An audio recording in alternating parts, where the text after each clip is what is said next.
अरे जंगल के सारे पक्षियों के घोंसले टूट गए, यहाँ तक कि मेरा घोंसला भी टूट गया।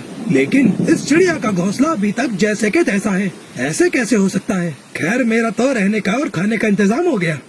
ये चिड़िया कौन है? इतनी तेज बारिश में भीग रही है, शायद किसी मुसीबत में है। मुझे उसकी मदद करनी चाहिए। टुनटुनी चिड़िया भोजन की तलाश में भटक रही थी। उसे कहीं भी अनाज दिखाई नहीं दे रहा था। हे ऊपर वाले, मैं क्या करूं? कहीं भी भोजन दिखाई नहीं दे रहा है। मैं कैसे भोजन लेकर घर जाऊंगी? मेरे बच्चे भूखे हैं। मुझे थोड़ा और आगे जाना होगा। शायद भोजन मिल जाए जिससे मैं अपने बच्चों का पेट भर सकूं। ये कहकर टुनटुनी चिड़िया थोड़ी और दूर जाती है। फिर टुनटुनी चिड़िया को एक गेहूं की बोरी दिखाई देती है। अरे वाह, यहाँ इस खेत में तो भोजन ही भोजन है। मैं यहीं से भोजन लेकर जल्दी घर चली जाती हूँ। बच्चे कब से मेरी राह देख रहे होंगे। टुनटुनी चिड़िया अपने पैरों में अनाज की कुछ बोरियां दबा लेती है और घर की ओर उड़ जाती है। अभी वो थोड़ी दूर ही गई थी कि जोर जोर की हवाएं चलने लगी। आकाश में काले बादल छा गए। अरे अचानक से काले काले बादल कहाँ से आ गए?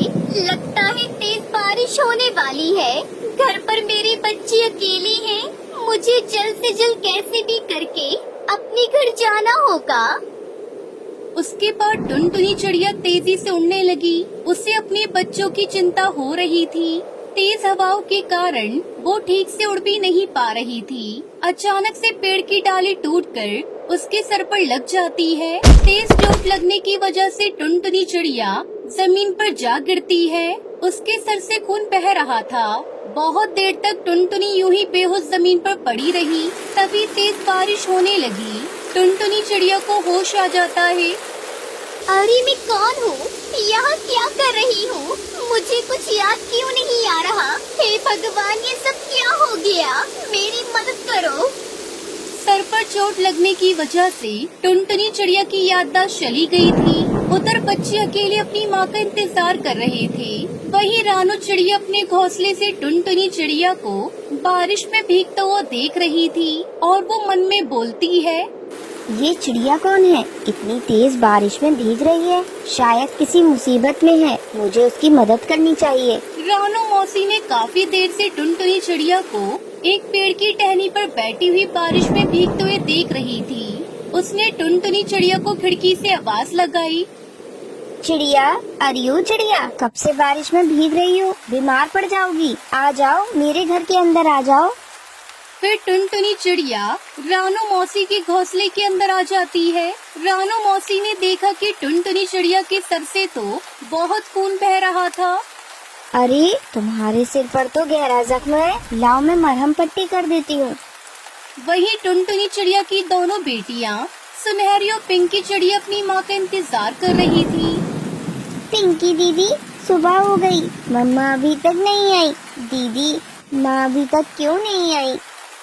माँ आ जाएंगी सुनहरी, तुम परेशान मत हो। शायद माँ भोजन की तलाश में दूर निकल गई हो। दोनों बच्चे अपनी माँ के लिए परेशान थे। तभी वहाँ दो शिकारी कौवा कौवी पहुँचते हैं।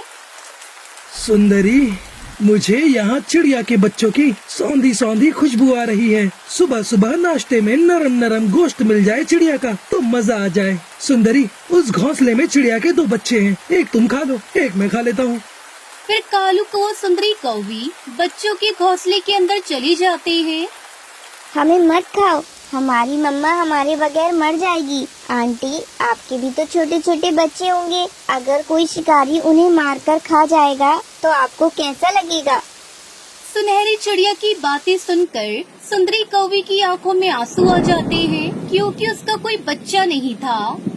कालू, ये बच्चे बहुत छोटे छोटे हैं और मासूम हैं। मुझे इन पर बहुत दया आ रही है। हम लोग इन्हें नहीं खाते। चलिए कहीं और चलकर भोजन की व्यवस्था करते हैं। ठीक है सुंदरी, तुम कहती हो तो मैं इन्हें छोड़ देता हूँ, लेकिन ऐसे बारिश के मौसम में कहीं भोजन मिलेगा भी नहीं। तुम्हारी वजह से आज मुझे भूखा ही रहना पड़ेगा। वो तो है। चलो अब यहाँ से चलते हैं। वो शिकारी पक्षी वहाँ से चले जाते हैं। अचानक से टुनटुनी चिड़िया का घर टूट जाता है। सुनहरी और पिंकी बेघर हो गए थे। दीदी मम्मा भी नहीं आई, हमारा घर भी टूट गया, बारिश बहुत तेज है। दीदी हम कहाँ जाएंगे? सुनहरी तू चल मेरे साथ, हम दोनों माँ को ढूंढते हैं। फिर वो दोनों बहनें तेज बारिश में अपनी माँ को ढूंढने लगती हैं। वहीं रानू चिड़िया कहती है, इस चिड़िया को तो कुछ याद नहीं, अब मुझे ही कुछ करना होगा। मैं इसे जंगल ले जाती हूँ, शायद इसे वहाँ कुछ याद आ जाए। फिर रानू चिड़िया टुनटुनी को जंगल की ओर ले जाती है और एक पेड़ की डाल पर बैठ जाती है। तभी थोड़ी देर बाद उसकी दोनों बेटियां वहाँ से गुजर रही होती हैं और सुनहरी चिड़िया अपनी माँ टुनटुनी को देखकर वहीं रुक जाती है। दीदी वो देखो माँ हमारी मिल गई। फिर वो दोनों अपनी माँ के पास जाती हैं। माँ आप हमें ऐसे क्यों छोड़कर चली गई? आपको पता है आपके जाने के बाद हम दोनों कितने अकेले हो गए थे। टुनटुनी चिड़िया दोनों छोटी चिड़िया को देखकर बहुत खुश होती है और उन्हें देखकर टुनटुनी चिड़िया को सब कुछ याद आ जाता है। मुझे माफ करना मेरी बच्चियों, अब से मैं तुम्हें कभी छोड़कर नहीं जाऊंगी। तुम नहीं जानती मैंने कैसे दिन बिताए हैं। उस दिन मैं तुम्हारे लिए भोजन लेकर आ रही थी, लेकिन तेज बारिश की वजह से मेरे साथ हादसा हो गया, जिसकी वजह से मेरी याददाश्त चली गई। वो तो शुक्र है रानू बहन का, जिन्होंने मेरी इतनी मदद की। माँ पता है बहुत तेज बारिश की वजह से हमारा घोंसला भी टूट गया, अब हम कहाँ रहेंगे? अरे बच्चों तुम फिक्र मत करो, टुनटुनी मेरे घोंसले के बाहर बहुत सारे हरे पत्ते रखे हुए हैं, क्यों ना तुम उनसे अपना घोंसला बना लो। फिर टुनटुनी चिड़िया उसकी दोनों बेटियां पत्तों से मजबूत घर बनाती हैं। देखो बच्चों, हमारा पत्तों का घर तैयार है। अब हमें दर बदर की ठोकरें नहीं खानी पड़ेंगी। अब हमारे पास अपना खुद का घर है, जिसमें हम एक साथ रहेंगे। माँ देखो हमारा घर कितना सुंदर लग रहा है, अब हम आराम से रहेंगे इस घर में। रानू मौसी आपका बहुत बहुत शुक्रिया। अगले दिन तेज बारिश और तूफान शुरू हो जाता है और सभी पक्षियों के घोंसले टूट जाते हैं और तेज बारिश में सभी पक्षी बहने लगते हैं। लेकिन टुनटुनी चिड़िया का अकेले घोंसला बचा हुआ था।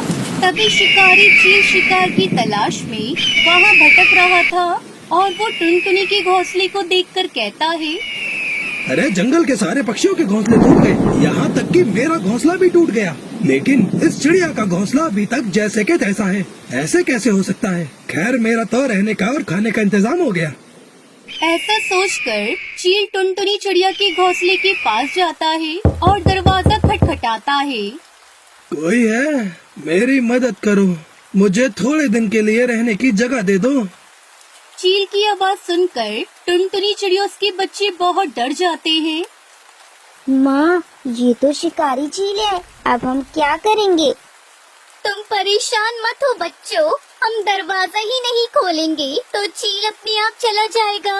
वो हमारा कुछ नहीं कर पाएगा। लेकिन चील दरवाजे को खटखटाता रह जाता है, पर टुनटुनी चिड़िया दरवाजा नहीं खोलती। अच्छा तो ये समझ गए हैं कि मैं एक शिकारी पंछी हूँ, लेकिन बच्चों मैं भी इतनी जल्दी हार नहीं मानने वाला। देख अब मैं किसी और तरीके से घर के अंदर आता हूँ, अब मैं दरवाजा तोड़ देता हूँ।